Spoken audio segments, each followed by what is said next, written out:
Queridos oyentes, bienvenidos y bienvenidas de nuevo a otro apasionante episodio de vuestro podcast, La Cuarta Columna. En el episodio de hoy, de nuevo, queremos retroceder con vosotros al Medio Oriente y situarnos justo después de lo acaecido en los sucesos de la Primera Cruzada, que por supuesto también está y podéis oírlo en la lista de reproducción de este podcast. Bien, si sois amantes de la época medieval y especialmente del fenómeno templario, os invitamos una vez más a sumergiros en las motivaciones y hechos que marcaron y caracterizaron el fenómeno de la era de los cruzados. Pero para iniciar el relato de hoy y entender la historia de los templarios, debemos responder algunas preguntas fundamentales. La primera, ¿quiénes eran exactamente los templarios? Y la segunda, ¿qué era la Orden del Temple? Bien, formuladas las preguntas, demos pues paso al capítulo de hoy, Los Templarios, primera parte.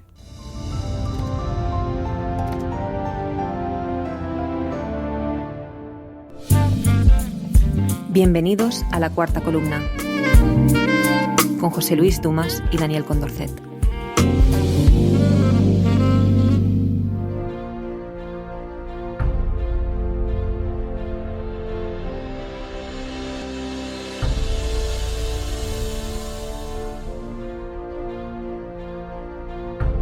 La Cuarta Columna, el podcast donde masonería, filosofía e historia se unen para formar vuestro espacio de conocimiento y reflexión.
La Orden del Temple es uno de los fenómenos históricos más importantes y conocidos de la historia europea, de la formación de la Europa cristiana y, como no, de la Edad Media.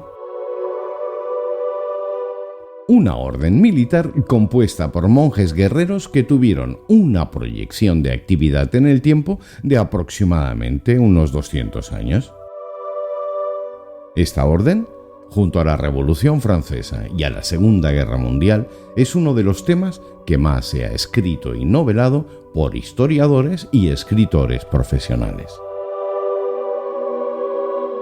Recordaréis, queridos amigos y amigas, que en capítulos anteriores indicábamos que la conquista de Jerusalén en el 1099 fue especialmente dura y sangrienta.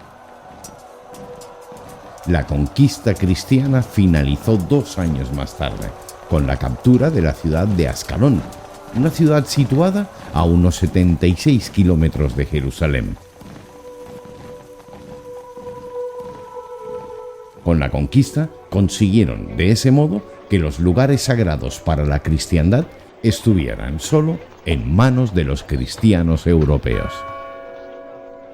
Para haceros una idea, Tierra Santa se convirtió en una especie de extensión de la cristiandad europea, donde los príncipes participantes en la cruzada crearon sus propios reinos cristianos. Entre los años 1099 y 1118 quedaron formalizados y consolidados dichos reinos.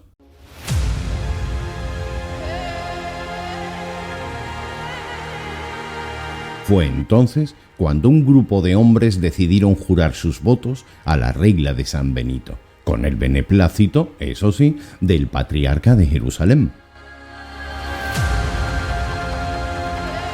Este juramento de la regla sirvió para que dichos hombres defendieran los lugares sagrados de Tierra Santa y protegieran a los peregrinos que acudían en masa a la Ciudad Santa desde los confines más remotos de aquella Europa.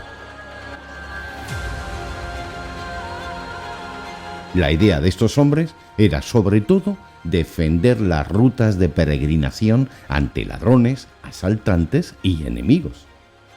Así nacieron los pobres caballeros de Cristo, conocidos como los templarios. Recuerda, estás en la cuarta columna.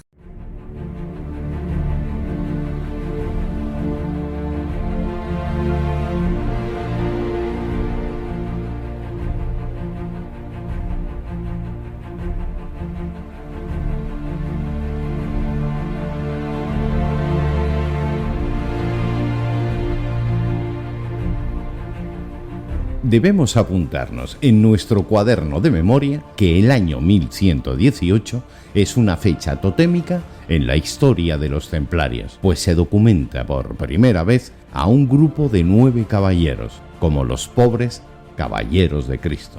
Por tanto, debemos tener en cuenta 2 elementos importantes para explicar la función de la Orden del Temple. 2 puntos. El primero es un fenómeno resultante de la Primera Cruzada.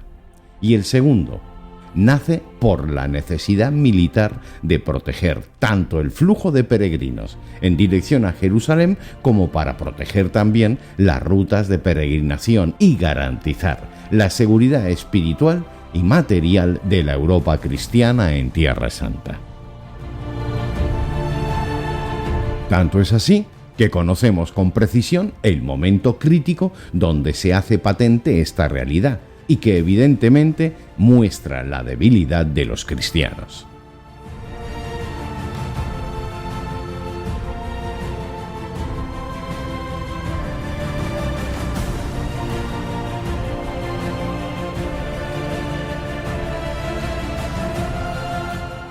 Cuarta columna, con José Luis Dumas y Daniel Condorcet.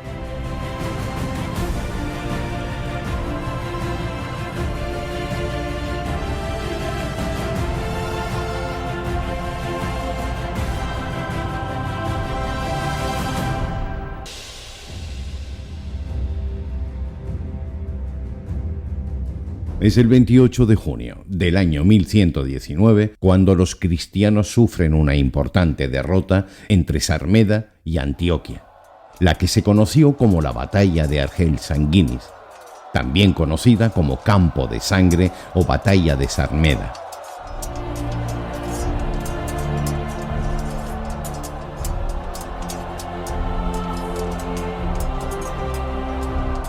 Es el ejército del Principado de Antioquia, conducido por Roger de Salerno, el que fue derrotado por el ejército musulmano Torquida al mando de Ilhazi.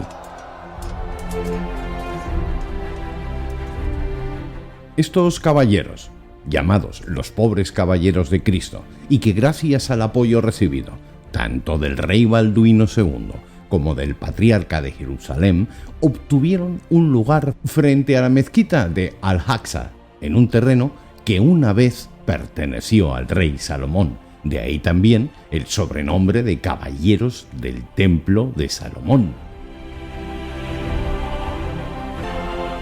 Como ya hemos apuntado antes, estos contaron con un estrecho apoyo y favor tanto del rey Balduino II como del patriarca de la Ciudad Santa, lo que permitió que los propios fundadores de la orden, entre ellos Hugo de Payens y Hugo de Rigalto, viajaran a Europa a la búsqueda del apoyo de la Iglesia y de los príncipes laicos.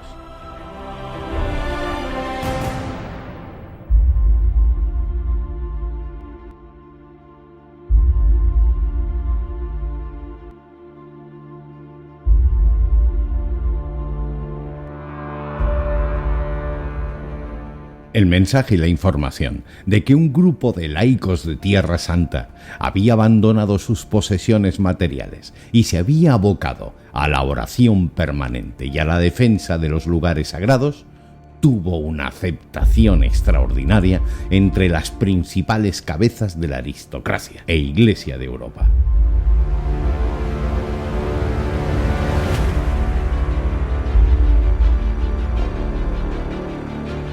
Especialmente en un nombre que se convirtió durante el siglo XII y a la posterioridad de la historia cristiana como el valedor de la Reforma del Císter y como el principal redactor de la Regla de los Templarios.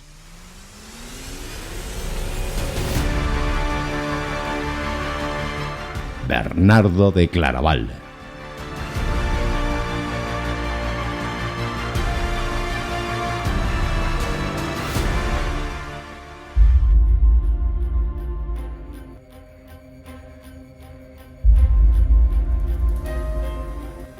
Bernardo fue el gran publicista de la Orden del Temple en Europa, iniciando el desarrollo de la orden en un pequeño itinerario territorial, concentrado entre la zona de Pines, lugar de procedencia de uno de los fundadores templarios, y Troyes, a tan solo 12 kilómetros de Pines, precisamente el lugar donde está ubicado el monasterio de Claraval, donde se celebró el Concilio del Reconocimiento al Temple.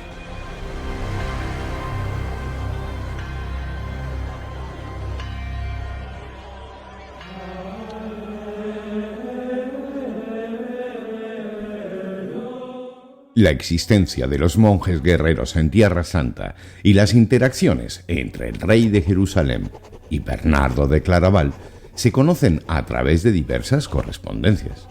Estas cartas revelan que el rey informaba sobre la presencia de los monjes guerreros, mientras que Bernardo respondía felicitando a varios hombres de la nobleza que habían consumado los votos de obediencia y de pobreza. Asimismo, existen pruebas documentales suficientes que apuntan que hacia el año 1128 la Orden del Temple tenía ya un ejército aproximadamente de unos 300 caballeros, y eso sin llegar a contar, por supuesto, sargentos, escuderos y personal dedicado a la logística de las casas templarias. Hombres plenamente dedicados a la oración y el entrenamiento de las armas. En ese mismo año, 1128, fue celebrado en Francia, y con gran éxito, por cierto, el Concilio de Troyes, con el apoyo explícito, como no podía ser de otra forma, de Bernardo de Claraval, cuya mano redactó la Regla de los Pobres Caballeros de Cristo, un código de 72 artículos donde se pone en manifiesto el carácter primario de las virtudes del monje guerrero, plenamente condicionado a la reforma cistercense del periodo, como la transformación de la liturgia, la castidad, la vestimenta, la comida y las relaciones entre los fraters. La Regla de los Pobres Caballeros de Cristo. Un código de reglamentación y conducta donde podemos resaltar aspectos como, por ejemplo, que los templarios debían vestir de blanco, a excepción del comendador y los sargentos.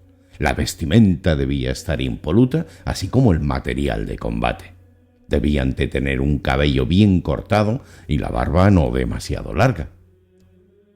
Uno de los ejemplos más claros es la reseña donde Bernardo de Claraval hace hincapié en que el templario no debe caer en la desatención de la higiene y tampoco en la presuntuosidad de la imagen.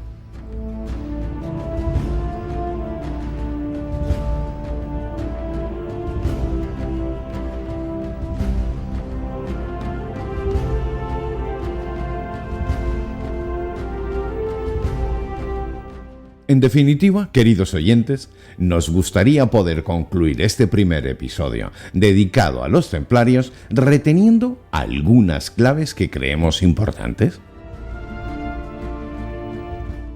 Primero, se consolidaron como una élite de combate dentro del ejército cristiano en Tierra Santa, y, como es lógico, por necesidades tras la conquista de Jerusalén.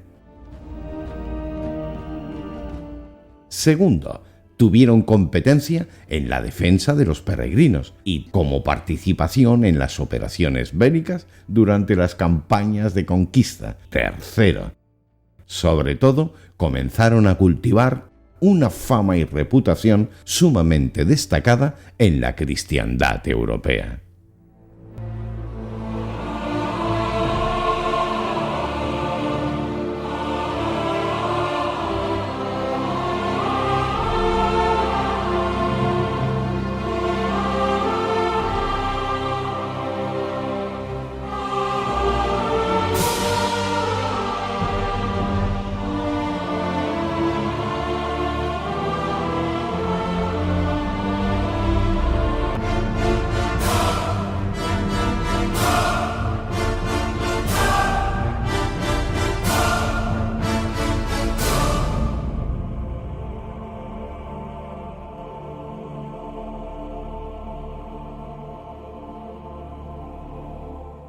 Y así, como todo principio conlleva un inevitable final, hoy hemos llegado al final de la primera parte de los Templarios. Esperamos y anhelamos profundamente que haya cautivado vuestros corazones. Pronto desvelaremos la segunda entrega. Templarios 2, una promesa de emociones aún más ardientes. Recordad, nos encontraremos la próxima semana en la cuarta columna, donde vuestros destinos volverán a entrelazarse con los nuestros. Tanto Daniel Condolset como un servidor, José Luis Dumas, os deseamos tengáis una excelente y feliz semana. Hasta pronto y recordad, tenemos una cinta. Os esperamos nuevamente aquí en la cuarta columna.